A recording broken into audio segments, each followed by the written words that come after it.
Bayangkan Anda lagi duduk di dalam sebuah bus. Bus ini melaju membelah jalan tol di Arab Saudi, dan ini tengah malam. Suasananya pasti tenang banget ya. Benar, sangat tenang. Sebagian besar penumpang mungkin lagi tertidur lelap kan, bersandar di kaca jendela setelah capek menyelesaikan rangkaian ibadah. Terus tiba-tiba ada suara ledakan keras dari bawah lantai bus. Wah, Lantainya langsung bergetar, laju kendaraan melambat drastis, dan dalam hitungan detik aja, bau karet terbakar langsung memenuhi kabin. Anda sadar nggak, di situasi kayak gitu, Anda cuma punya waktu kurang dari 60 detik sebelum bus itu berubah jadi, ya, kobaran api raksasa.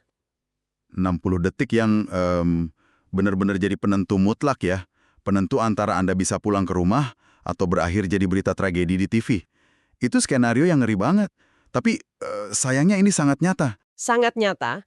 Dan dalam penelusuran informasi kita hari ini, kita bakal melihat kenapa 60 detik itu bisa menyelamatkan puluhan nyawa di satu sisi dunia, sementara di tempat lain, kelelahan sepersekian detik dari seorang supir justru memicu malapetaka beruntun. Iya, betul.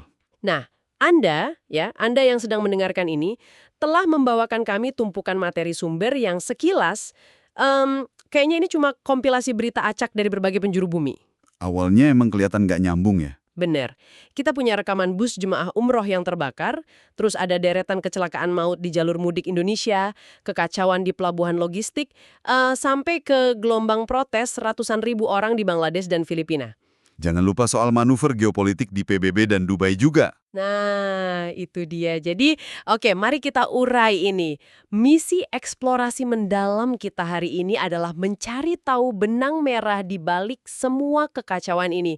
Kita mau membedah soal risiko pergerakan. Risiko pergerakan ya. Maksudnya bagaimana sistem yang dirancang untuk memindahkan manusia, barang, dan kekuasaan itu seringkali mengabaikan kelemahan fundamental kita. Betul banget. Kelemahan biologis dan psikologis manusia itu sendiri. Mari kita mulai dari skenario bus di awal tadi. Ini kejadian spesifik yang ada di sumber Anda. Yang di Arab Saudi itu kan? Iya, malam hari Kamis 26 Maret 2026, ada sebuah bus berisi 24 warga negara Indonesia, WNI, lagi jalan menuju Madinah. Tinggal sekitar 50 km lagi sampai tujuan, setelah lewat titik pemeriksaan terakhir. Tiba-tiba ban belakangnya pecah. Dan asap langsung mengepul ya? Bener, sopirnya tanggap. Dia langsung menepi dan berteriak, nyuruh semua 24 jamaah itu evakuasi. Sesaat setelah mereka turun, wah, api langsung melahap habis bus itu sama semua koper mereka. Gila! Semuanya habis. Habis, tapi ada laporan dari PLT Direktur PWNI, Heni Hamidah. Beliau mengonfirmasi nggak ada satupun korban jiwa atau luka.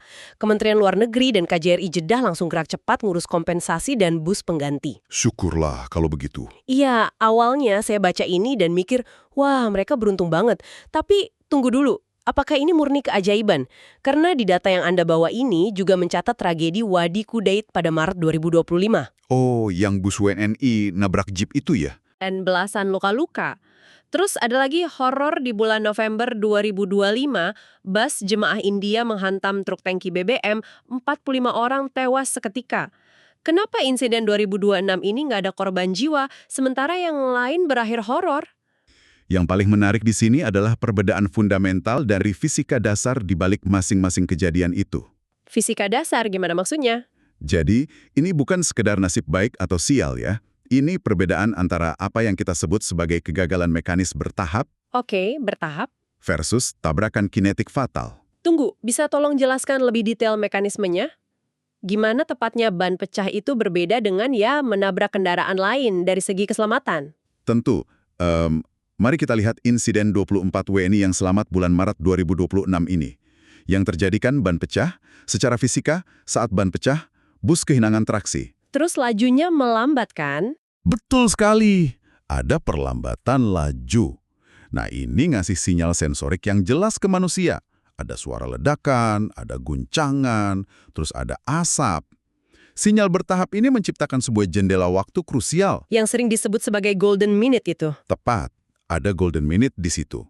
Waktu ini ngasih kesempatan bagi otak manusia, dalam hal ini otaknya si supir, untuk memproses bahwa oke, ada krisis nih, lalu merumuskan keputusan untuk menepi dan akhirnya mengeksekusi evakuasi. Oh, jadi ada jeda. Ada ruang bernapas antara awal mula krisis dan titik kehancuran total. Bener banget. Nah, sekarang sebaliknya. Coba lihat insiden bus jamaah India yang menghantam truk tangki BBM itu. Di situ nggak ada jeda peringatan sama sekali. Langsung nabrak gitu aja. Iya, itu murni transfer energi kinetik yang instan. Ketika dua objek masif bertabrakan pada kecepatan tinggi, bayangkan bus dan truk, energi pergerakannya nggak hilang. Energi itu pindah ranah. Pindah secara brutal ke struktur bus, dan sayangnya ke tubuh manusia di dalamnya dalam hitungan milidetik. Tulang dan organ internal kita itu nggak didesain secara evolusi untuk menyerap deselerasi, perlambatan dari 100 km per jam menjadi 0. Dalam waktu kurang dari 1 detik. Wah, Betul. Kematian terjadi karena murni hukum fisika, bahkan sebelum otak manusia sempat menyadari kalau mereka lagi berada dalam krisis. itu penjelasan yang mengerikan sih, tapi sangat masuk akal. Kegagalan mekanis ngasih kita waktu peringatan, sementara tabrakan kinetik merampas waktu itu sepenuhnya. Sangat brutal. Dan ngomong-ngomong soal tabrakan kinetik, mari kita geser fokus dari Arab Saudi ke jalanan di Indonesia. Kita lihat gimana malapetaka ini terjadi bukan karena mesin kendaraannya yang rusak, tapi karena kerusakan pada mesin biologis pengendaranya. Ini soal kelelahan itu ya? Iya, materi Anda ini mencatat rentetan kecelakaan saat musim mudik liburan di dalam negeri yang jujur aja bikin saya terdiam pas bacanya. Banyak banget kan kasusnya? Banyak banget, coba ya saya sebutin. Di Tol Cipali KM72 dini hari, bus Agramas menghantam Sinarjaya dan Grand Max, 5 orang tewas, sopirnya diduga ngantuk. Iya, Cipali memang rawan banget. Terus di Temanggung, mobil Panther yang dikemudikan pemudik yang kelelahan usai perjalanan dari Blora, itu nabrak Honda Jazz dari arah berlawanan, penumpang Jazznya tewas. Wah, Lalu di Subang, ada truk box muatan telur melaju kencang tanpa rem, menghantam warung sampai rata, pemilik warungnya tewas. Dan di Labuhan Batu, truk tronton muatan jeruk melibas 4 kendaraan, menewaskan pengendara motor karena rem blong. ngeri ya. Polanya selalu mirip. Nah, disinilah ini menjadi sangat menarik.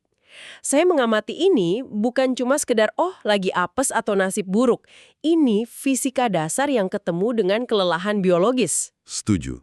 Kendaraan berat tonnase besar yang disetir sama tubuh yang ngantuk, itu secara harfiah berubah jadi rudal tanpa kendali. Jika kita hubungkan ini dengan gambaran yang lebih besar, kita bakal ngelihat ini tuh sebenarnya kegagalan sistemik.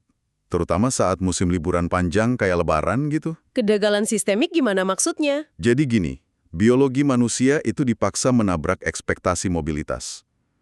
Mari kita bedah apa yang sebenarnya terjadi di otak pengemudi. Di jalur lurus panjang kayak tol Cipali, itu ada kombinasi maut antara microsleep dan highway hypnosis. Highway hypnosis? Maksudnya terhipnotis oleh jalanan gitu? Kayak di film-film? Secara harfiah, iya. Coba bayangin Anda nyetir di jalan yang sangat lurus, monoton, pemandangannya itu aja berjam-jam. Otak kita tuh kekurangan stimulasi sensorik. Terus otaknya bosan. Bisa dibilang gitu, otak bakal beralih ke semacam mode autopilot bawah sadar.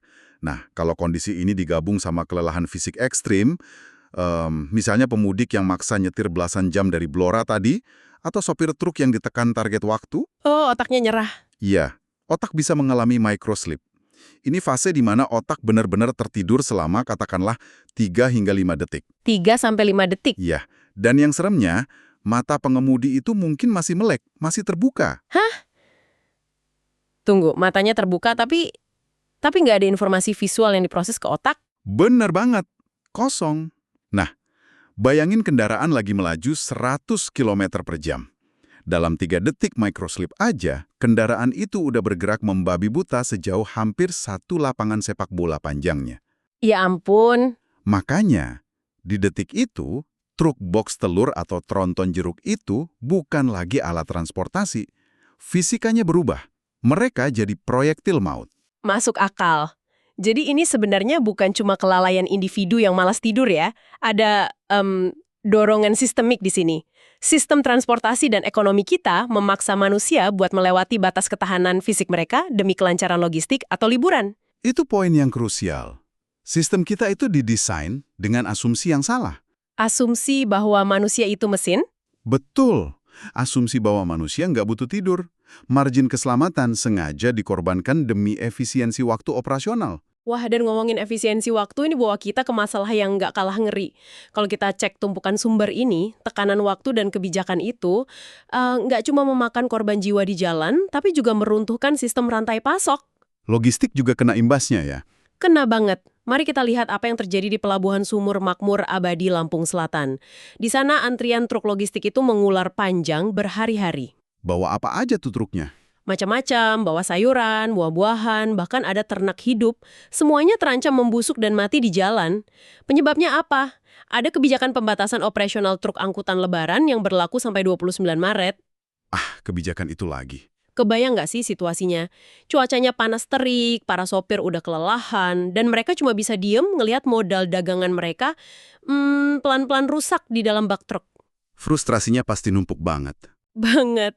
Terus puncaknya ada dugaan satu truk ayam yang nyoba motong antrian panjang itu. Hasilnya meledaklah kemarahan massal. Para sopir ngamuk, mereka protes keras soal lemahnya pengawasan di pelabuhan. Kalau mau paham kenapa antrian truk ini bisa memicu ledakan emosi yang sekeras itu, kita bisa pakai analogi sistem peredaran darah manusia. Oke, pembuluh darah ya. Gimana tuh? Jaringan jalan raya dan pelabuhan itu ibarat pembuluh darah perekonomian. Truk-truk logistik ini sel darah merahnya yang bawa nutrisi ke seluruh tubuh negara. Nah, kebijakan administratif yang batasin pergerakan truk itu? Oh, itu kayak plak kolesterol yang nyumbat arterinya. Persis. Karena pemerintah ngutamain kelancaran mobil pribadi para pemudik, arteri utama buat logistik ini sengaja disumbat paksa. Dan saat arteri tersumbat, tekanan darah naik drastis. Benar. Tekanan darah ini wujudnya adalah rasa frustrasi sosial di lapangan. Saat orang kejebak di kondisi rentan, waktu kebuang, dagangan busuk, yang artinya ekonomi mereka hancur, dan ditambah petugas pelabuhan yang gagal menjaga keadilan antrian. Ambang batas rasionalitas mereka langsung anjlok ya. Iya. Truk ayam yang nyerobot itu ibarat percikan api kecil yang jatuh ke tumpukan bensin frustrasi tadi. Masuk akal banget. Ini menjelaskan kenapa kegagalan infrastruktur bisa langsung memicu kepanikan dan aksi anarkis. Apalagi di sumber yang sama, ada kejadian di Citarik, Sukabumi. Kejadian apa tuh? Ada truk bermuatan ratusan tabung gas LPG 3 kg yang terbakar hebat. Itu memicu kepanikan warga sekitar yang takut bakal ada ledakan beruntun. Lalu lintasan nasional juga lumpuh total. Tapi yang bikin saya lebih merinding, materi Anda juga nunjukin gimana hilangnya rasa aman ini benar-benar tumpah ke jalanan dalam bentuk kekerasan. Kriminalitas ya? Iya, ada rekaman amatir di Pekayon Raya Bekasi. Kawanan begal bawa senjata tajam nyerang korban dengan sangat brutal. Di Bekasi ya? Terus di Talo, Makassar, bayangin sebuah permakaman itu berubah jadi medan tawuran. Mereka pakai bom molotov, senapan angin, dan berujung pada aksi pembakaran 7 rumah warga karena dendam. Astaga. Saya ngelihat ada pola di sini. Ketika sistem pengawasan, infrastruktur, atau keamanan formal itu gagal, orang-orang cenderung balik ke insting bertahan hidup yang paling barbar. Main hakim sendiri. Analisis yang tajam. Saat struktur pengawasan formal tampak absen, entah itu petugas pelabuhan yang biarin orang nyerobot, atau polisi yang nggak patroli di jalanan gelap Bekasi, kontrak sosial kita robek. Kontrak sosial kita robek. Kalimat yang kuat. Iya kan? Karena saat sistem gagal ngasih keadilan, manusia bakal beralih dari pemikiran sistemik yang beradab ke mode fight or flight. Insting untuk melawan atau lari dari ancaman. Betul. Kekerasan komunal kayak di Makassar tadi, itu seringkali berakar dari ketidakpercayaan mendalam bahwa sistem hukum akan nyelesain masalah mereka. Jadi, ya udah mereka ambil alih lewat jalan kekerasan. Gila ya. Luar biasa gimana hal yang kelihatannya beda dari kebijakan pembatasan truk sampai ban pecah, ujung-ujungnya bermuara pada bagaimana manusia merespons stres pas sistem di sekitarnya runtuh. Semuanya saling terhubung. Nah, sekarang mari kita ambil langkah mundur, jauh ke belakang.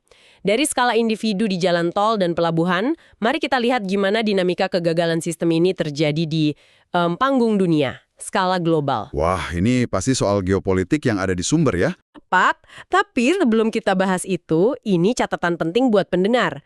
Kami mau menegaskan secara eksplisit kepada Anda bahwa kami di sini tidak memihak. Kami tidak mengambil posisi kiri atau kanan dalam isu politik apapun yang akan dibahas. Betul. Kita di sini murni hanya melaporkan dan menganalisis gagasan dari materi sumber yang Anda berikan. Netral. Sepakat. Oke, mari kita lihat rentetan pergeseran tektonik geopolitik ini. Di Bangladesh, lebih dari 100.000 warga turun ke jalan. Ratusan ribu ya? Iya, mereka menyambut vonis dari Pengadilan Kejahatan Internasional atau ICT untuk mantan Perdana Menteri Sheikh Hasina. Ini terkait protes pertengahan 2024 kemarin kan? Iya. Benar, atas perannya dalam kekerasan mematikan waktu itu. Tapi, perayaan ini berubah jadi anarkis. Massa merusak fasilitas, bahkan bawa bulldozer dan bentrok sama polisi. Polanya sama lagi, amarah massa. Di waktu yang bersamaan di Filipina, 130.000 demonstran membanjiri Taman Rizal di Manila. Mereka nuntut transparansi soal investigasi korupsi miliaran peso di proyek penanggulangan banjir. Skalanya besar-besar semua protesnya. Lalu mari kita lihat PBB. Dewan Keamanan PBB baru aja mengesahkan rencana Amerika Serikat buat mengirim pasukan stabilisasi internasional ke Gaza. Hasil votingnya gimana? Didukung 13 suara setuju, sementara Rusia dan China abstain. Nah, pasukan ini kabarnya bakal melibatkan negara mayoritas Muslim, termasuk Indonesia dan Azerbaijan. Oke. Dan saat semua kekacauan dan upaya perdamaian ini terjadi, di belahan bumi lain, Dubai Air Show ke-19 dibuka dengan sangat mewah buat 148.000 pengunjung. Pameran aviasi dan militer itu kan? Ya, mereka asyik memamerkan manuver akrobatik jet tempur siluman Rusia Su-57, dan helikopter serang K-52 bareng tim Aerobatic Knights dari Uni Emirat Arab. Jadi, apa arti dari semua ini? Kontras yang luar biasa ya. Banget! Kita lihat ratusan ribu orang ngamuk ke pemerintahnya di Asia, PBB sibuk merangkai perdamaian, tapi elit global malah asyik nonton pameran mesin perang. Ini memunculkan pertanyaan penting soal bagaimana dunia kita sebenarnya dikelola pada level makro. Apa yang Anda jabarin tadi itu potret arsitektur stabilitas global yang lagi bergesekan keras. Kayak lempeng bumi yang mau gempa gitu ya. Persis. Sama kayak kemarahan sopir truk di Pelabuhan Lampung, gelombang protes di Bangladesh dan Filipina itu terjadi karena friksi yang sama, kegagalan institusi dalam memberikan rasa keadilan. Entah karena korupsi proyek banjir atau penyalahgunaan kekuasaan pemimpinnya. Jadi pada dasarnya massa di jalanan Dhaka dan Manila itu secara psikologis sama dengan massa yang memprotes antrian di pelabuhan.